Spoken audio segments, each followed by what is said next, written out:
everyone, welcome back. Welcome back. So we got ourselves an opponent from Nigeria, TGI 143. 3 to 6 to the 9, representing the ABC. Leave it at the tone. Anyone in the chat, if you know the reference for that quote, type it in the chat. Type it in the chat right now. It's not a live stream. Yeah, I know. But still, type it in the chat, guys. Come on. We're counting on you. Pump that like button. All right. Save your energy, man. It's a free show. It's a free country. Do whatever the fuck you want. I don't give a shit either way. But it'll be nice. A little bit. I won't know who did it, so it doesn't matter. Or does it? It's for you to decide. So we got ourselves the situation where he's going to do the pawn storm on us, but we're going to beat him to the punch, you see. We're going to beat him to the punch because we're playing b5 right away. Bam, look at that. This is the master level move. You have to get this far in the opening understanding in order to be successful in playing these lines. If you don't have this move in your repertoire and your understanding, then the whole opening will end up being pointless. Because the point is, if he captures, then your knight can capture this pawn. So he invested a move in defending that. Fair enough. But now we get tempo. We get tempo. Tempo is a valuable resource. Tempo is a very valuable resource. So you always want to get tempo. Now he's developing something, and we're going to preemptively tuck back so that we can handle some of these darker squares. Handle the dark squares. Make it difficult for him to advance his play as efficiently as he would ideally like to. And in the meantime, maybe we can try to break down the tip of this pawn chain over here. Maybe it will yield something. We've got a strong backward pawn. Oh, this is aggressive. I did not expect that. It's aggressive move because he's opening up the H file, of course, either way. Let's take it. One idea I like to play in these situations is to play H6 and then bishop here and do a lot of trades on this square. Oh, but he's playing a different style. He's already preemptively knocking that off. So we have to be a little bit careful or considerate on our plan here.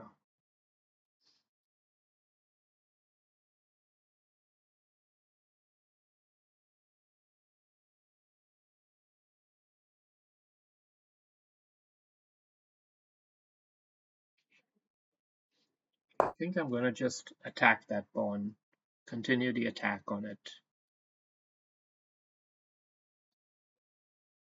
Force him to decide on a structure. Can't let it just hang around there forever. I can't just ignore that and start continuing my shit here. I need to understand it.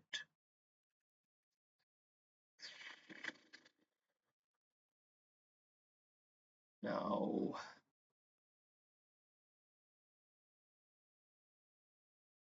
moving these pawns up incurs different types of risks into the game. Moving this up and blocking this is perhaps playable, but this bishop is at risk of being in no man's land, and I don't want to lose material for no reason. So I'm going to promote the trade of pieces. He's taken it with the rook and not the queen, which is unfortunate, but acceptable.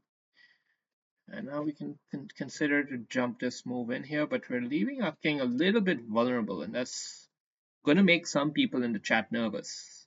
It's going to make some people nervous, so let's not, yeah.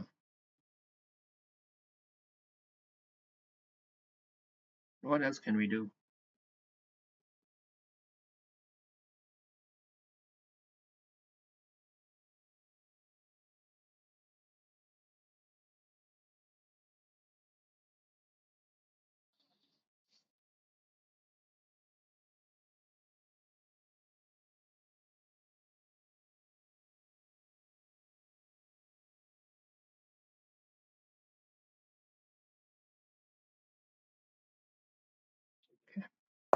going to play a move which is a little bit more on the patient side.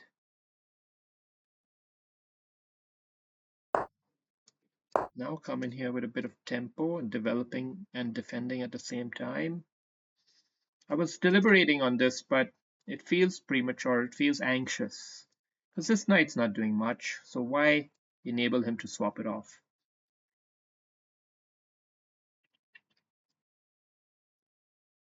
What I do need to focus on is just making sure the defense is rock solid. Make sure this diagonal is defended against. That's critical here. And a few ways to ensure that are to keep a little bit of pressure and make sure this bishop is perhaps in a position to come in when the time is right.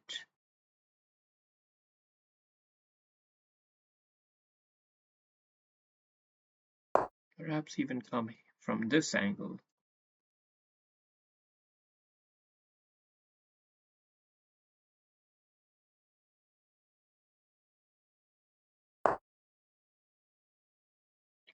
Definitely put some pressure here. I mean, he's blocked off his rook from the defense, and his queen's also quite blocked off. Okay. Okay. Now, let's take a tempo on it. Let's take a tempo and develop the knight. This looks solid. Looks like all the pieces are harmoniously developed, and that this pawn push also comes harmoniously. The only question remains on this whole diagonal and this pressure down here. It's still alive. It's still unresolved. And because it's a little bit scary, I'm gonna chicken out. Or use this slightly advanced position to grow my advantage by promoting a trade or forcing him to lose a tempo. Okay, that's a reasonable compromise from him. We're gonna not make it too fluent for his development. Instead, maybe like this.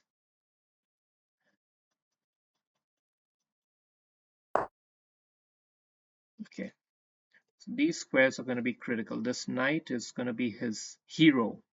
Let's try to be the hero here. We're going to have to play fast. Okay, 35 seconds left. Let's go. Let's go.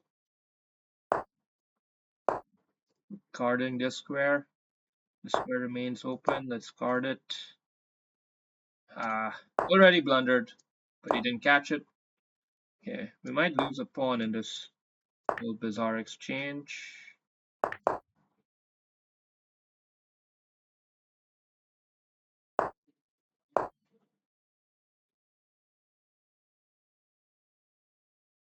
Gotta leverage these pawns up.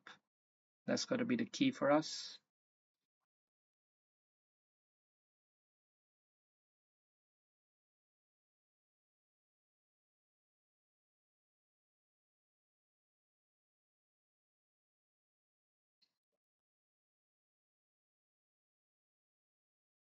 Yeah, we have to keep this winning ace up our sleeve and use that to win time on the clock. Ignore much of the shit happening on the side here. Maybe take it back though. Don't give him ample counterplay for no reason. Just continue pushing that pawn up. He doesn't have a great response to this one, does he? He's coming all the way back from there. Okay. Okay. Can we gotta play fast. Gotta play fast. Fast. Check. Check again.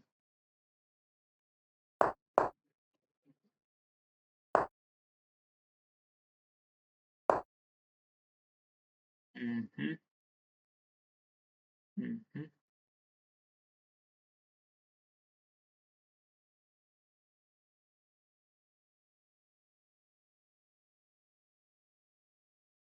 This position's really on a nice edge on the clock. He's got to do something. But what?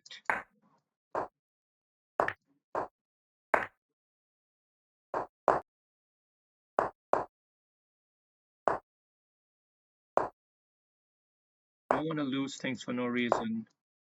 Okay, we're gonna play fast instead. Yeah.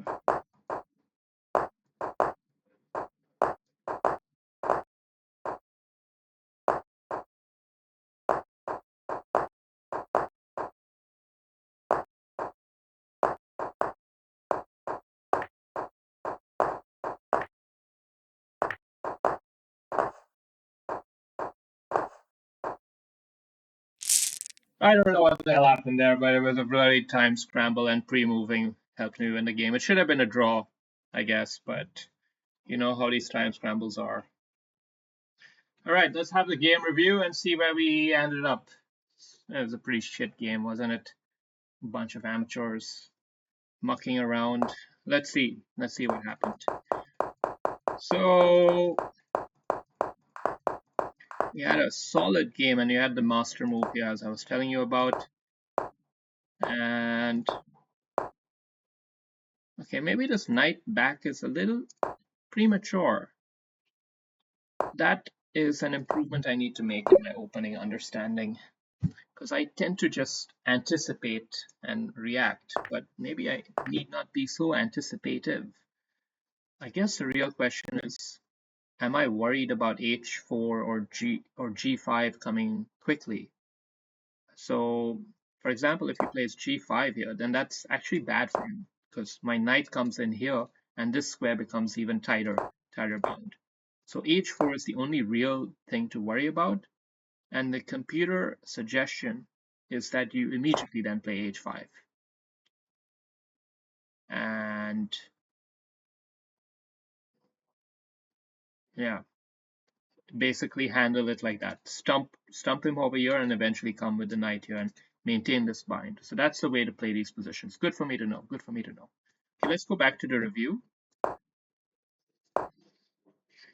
We don't care about his mistakes, only our own. Okay, so this should have been taken with the knight. And this was also an inaccuracy. So I made a blunder here. I wanted to do something about it. I felt a little bit anxious about this bishop. It must be said. But here, I suppose the idea